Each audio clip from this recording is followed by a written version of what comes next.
Daddy look good? Yeah. No. I think I look great. Love you so much. Good. Good afternoon, Ian. How you doing? I'm good. How are you? It's fight week. Yeah. So, obviously you're coming off of, that huge fight against Shavkat. Now you're facing Carlos Prates. You had a fight booked against Buckley that obviously didn't work out. But, you've taken these fights against like the four biggest killers like consecutively over the past 4 or 5 months now. First off, just what do you think that says about you? And secondly, how does Carlos stack up against the rest of them? That just speaks to the character and the person I am. I'm born and bred in Dublin, Ireland. We're called the Fighting Irish for a reason. And I'm just out here putting that on display for the world to see. When you call me and you say, hey, Ian, do you want to fight? There's only one answer. It's only yes. It doesn't matter to me if it's 2 weeks, 3 weeks, 4 weeks, 8 weeks. It's yes. And I'll do everything I can to make it possible and make that happen. And I love to fight. There's nothing more I love in this world than fighting. And I'm living my dream right now, fighting the best guys in the world. I have taken, on short notice, the toughest opponents in the world and the biggest killers in the division. And when I become the champion, I will still maintain that because that is the champion mentality. It doesn't matter who, it doesn't matter when. I want to prove I'm the best against everyone. And I think Carlos is up there. I don't think, when you look at my previous opponents, I don't think he's as awkward as MVP. I don't think he's as fast as MVP. I don't think he's as well-rounded as Shavkat. And I think he's obviously just the awkwardness of it because I'm long and tall. He doesn't have the stylistic irritation that Jeff Neal does. So for me, this is a guy who I can go out there and put on full display that I am just levels and levels above him. And I'm excited to do it. And, I know that you guys had a little bit of back and forth on social media. You put out a video essentially calling him a quitter because of a previous fight, and then he responded with a video of his own. Do you feel like, is this fight personal to you at all, or is this just pre-fight hype? No, I like to do my job and watch my opponents and watch their fights, and I analyze, I start to read. Look, his team is called the Fighting Nerds. They do the same thing, but they've never seen a fight where I quit mid-fight. So when I seen that, right, he put his hand in the air, he waved at the ref and said, I'm done. I have never seen that in MMA. Now, we're talking about this guy being one of the baddest men in the division, 10 fight knockouts. Well, let's show the true Carlos Prates as well. When the going gets tough, he quits. And on Saturday night, I'm going to put him in that position where he has to make a choice, and I want him to quit. He made some comments about, because you both have fought Neil Magny, how he's on a 4-fight knockout streak where a lot of your fights have gone to decision lately. What do you attribute that to? Neil Magny's soul is in my back pocket as we speak right now. He has never been the same since I fought him. So good job. You did a good job against a guy you're better than. Congratulations. I'm not Neil Magny. And if you watch the fight against Neil Magny, you know I can do just the same things you did, if not better. I'm faster. I'm more talented. I'm more technical than this guy is. This guy's a one-trick pony. He's got a left hand, he's got a left knee, and he's got a left leg. They're all on one side. I've got everything I need. I can beat him everywhere for every second of this fight, and that's my plan on Saturday night. Curious what your thoughts are. He's known for Carlos is known for smoking cigarettes and taking shots. I know that you're really into your health and your diet and things like that. What are your thoughts on Carlos smoking cigarettes? Do you think it affects his cardio? Look, the dude smokes American cigarettes, drinks Irish whiskey. Meanwhile, I'm in Brazil having Guaraná, açaí, and paçoquita. I'm more Brazilian than this guy is. Do you know what I mean? So I'm not only this, I've got his whole country wanting me to win. And I think that's just, look, that's his life choices. That's nothing for me to get involved in. Do you know what I mean? He can do whatever he wants with his life, and we can all sit here and talk about it. At the end of the day, Saturday night, he's going to step into that octagon with someone who's a complete professional. I'm going to manhandle him any way, shape, and form I want. I will manipulate him, and there's nothing he can do to stop me. I remember after your fight against Daniel Rodriguez, you guys ended up hanging out a little bit in Miami, I think. I forget where it was, but you guys became very good friends. I know that he was helping you a little bit in this camp. You reached out to him to help sort of emulate a southpaw, if I'm not mistaken, right? Dude, he helped me for Jeff Neal. He came and was in my corner. Yeah. He's there's one thing that I think about fighting. When you share the octagon with another man, and you go out there and you prepare yourself to go out there and become victorious, regardless of what happened, when that cage door opens after the fight, there's nothing but respect. Carlos is someone that, like, I love Brazil. Brazil has a very special part in my heart. You know what I mean? I'm here representing Shoot the Box, and everything that team means to me, I love. But I also want to see all the Brazilians do well. I love Brazil. It has a very special part in my soul, in my heart. I'm very proud to carry the Machado name, carry my wife's family name. So for me, I would love to see all the Brazilians do well. So after this fight, if he ever needs my help, then I'm in, because I want to see them all win. But I just don't want to see them do better than me. I mentioned you hanging out with D-Rod after the fight. Would you see yourself maybe potentially having an after-fight cigarette with Carlos Prates? I don't smoke. Okay. I don't smoke, so I won't. But I tell you what, we can sit down and chat about how I knocked him out, and I can teach him how to get a little bit better. Last one from me. Just curious about your thoughts on the fight nerds and just sort of how they've sort of taken over MMA or become very popular over the past 5-6 months. I love them. Yeah. I absolutely love them. I think what they're doing is phenomenal. The confidence, the attitude in the way they fight, I think it's amazing. And it takes a special type of tension or personality, like Jean in the last fight, to be able to point at someone mid-fight, talk to them mid-fight, and then go out there and just completely annihilate them. I think they're amazing. I think they're a team that are doing very well, and I'm excited to see them unfold, and I'm excited to see how they go. My favorite is Rufi. That guy's style is absolutely beautiful. I've said it once, I'll say it again. It reminds me of an OG Conor McGregor, the old school, and I think they're a team that's doing very well, but Saturday night I'm going to end their undefeated streak. Sorry, one more.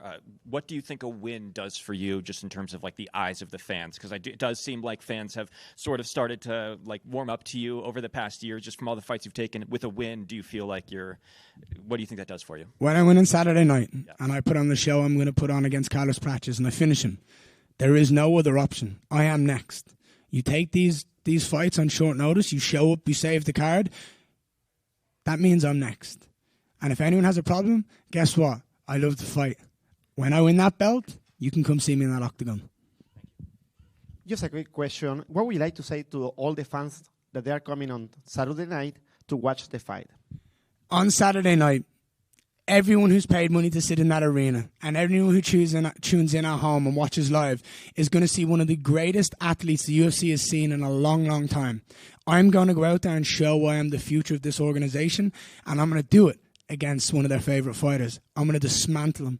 I'm going to show that I'm just better in every single way, shape, and form, and I'm going to make it look easy. Thank you. Ian, a couple of questions. First one, you've talked about Carlos quitting mid-fight before, so it got me curious. On Saturday, is your game plan in an ideal world? Would you love to go out and get like a quick knockout, or would you really want to drag him into deeper waters and, potentially simultaneously finish him, but then also prove that point as well? Sorry, I hear my coach just say yes in the background.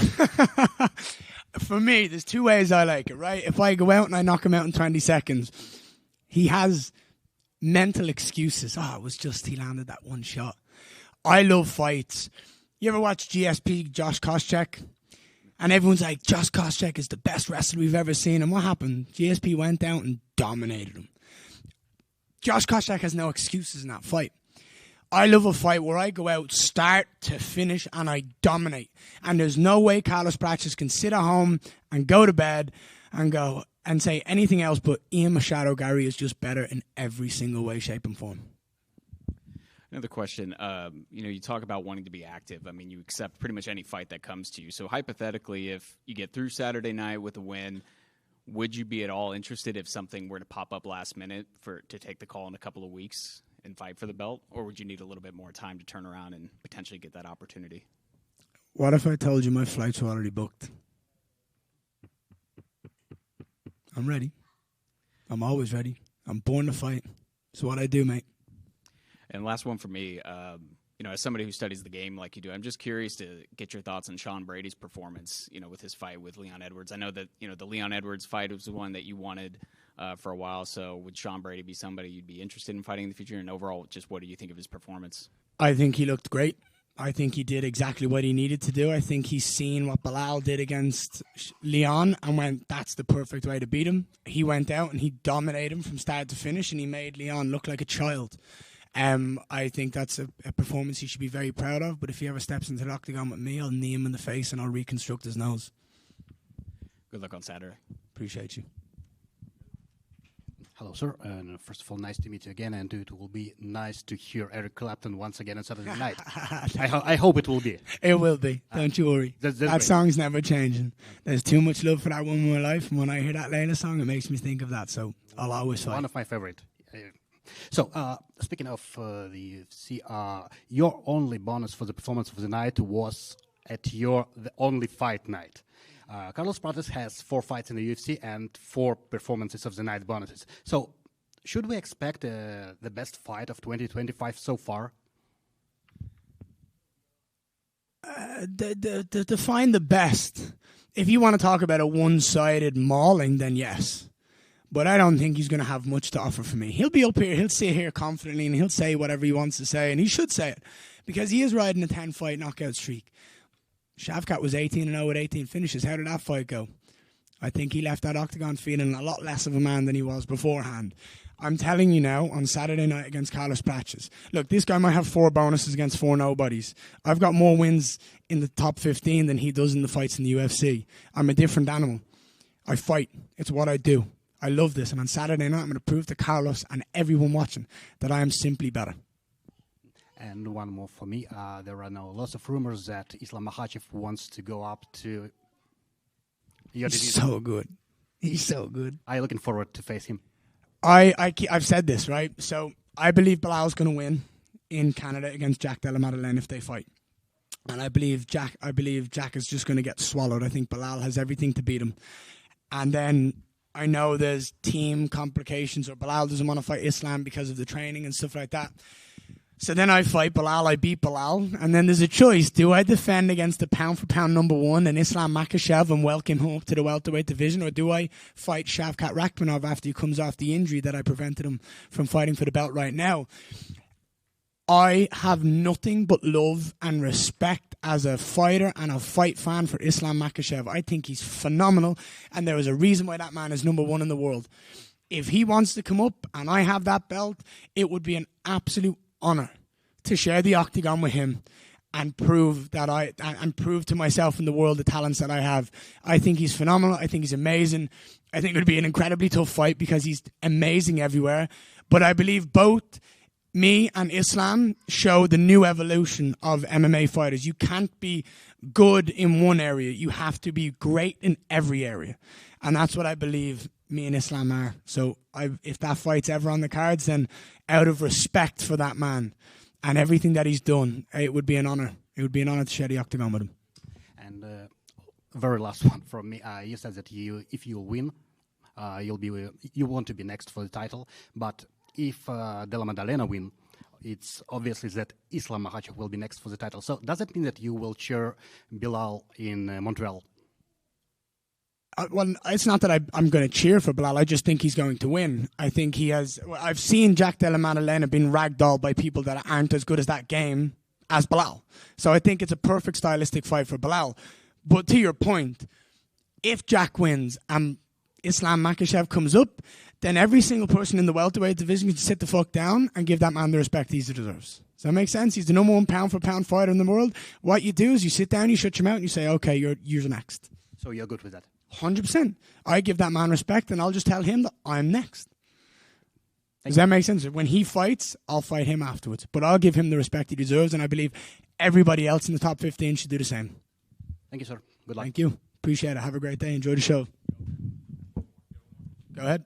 Sorry, this just popped up yesterday, actually.